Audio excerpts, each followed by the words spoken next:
مرحبا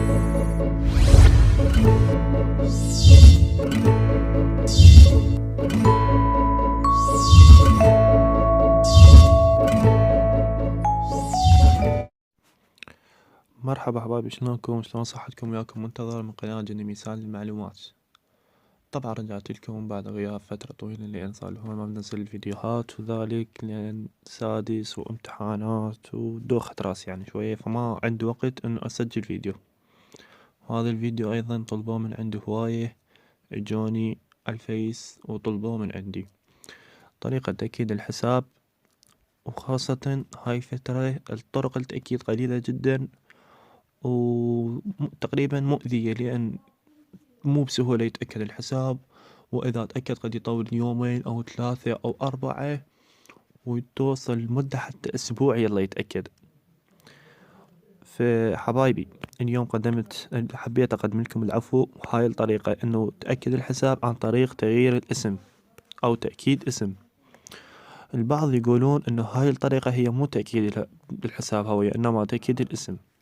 حبايبي انتم من راح تدزون هاي الهوية وتنقبل، راح تتأكدون انه هاي الهوية عندكم مقبولة.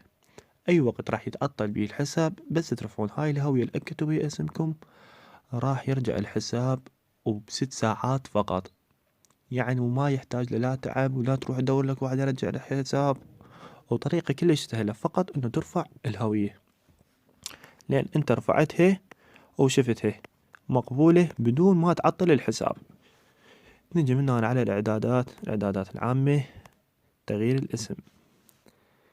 نجي هاي هنا أعرف المزيد. أنا برأيي أفضل طريقة للتأكيد هي هاي. أولا إنه نتأكد من إنه هويتنا مقبولة. ثانيا الهوية من راح نرفعها بأي وقت راح تنقبل وبأي نوع من التعطيل. أخبرنا. نجي نحط الاسم اللي بالهوية. طبعا الاسم اللي تخليه هنا لازم نفس الاسم اللي بالهوية اللي عندك، ولا تنسون المواليد، لازم تسوون المواليد اللي بالحساب نفس المواليد اللي بالجنسية. نجي نشوف الجنسية اللي عندنا. هاي الجنسية حبايبي، المواليد سويت نفسها. الحساب اسمه مروة صبار. نجي نرجع هنا نكتب هنا مروة. الفراغ الثاني نعوفه متروك ما نكتب بيه شي، نكتب بالحساب بالفراغ الثالث نكتب صبار.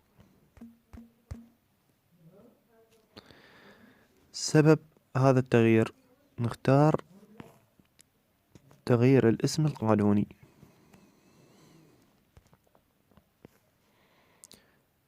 اختيار الملف، نجي نرفع الهوية.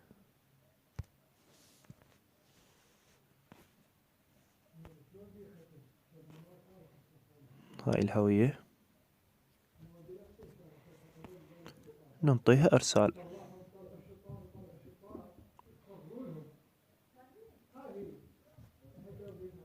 ننتظرها شوية لان النت ضعيف كلش بالعمارة.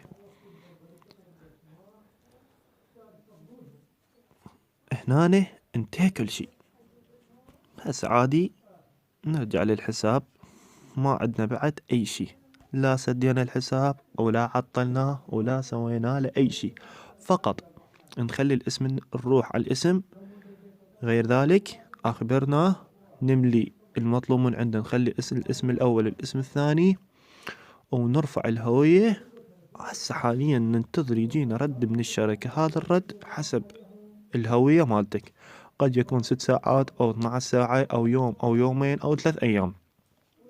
راح يجيك رد. إذا انقبلت الهوية مالتك راح يتأكد وراح يصير الاسم اللي انت خليته، وإذا ما انقبلت ترفع الهوية مرة ثانية نفسها وترجع تدزها للشركة، وإن شاء الله راح تنقبل وراح يتأكد عندكم الحساب.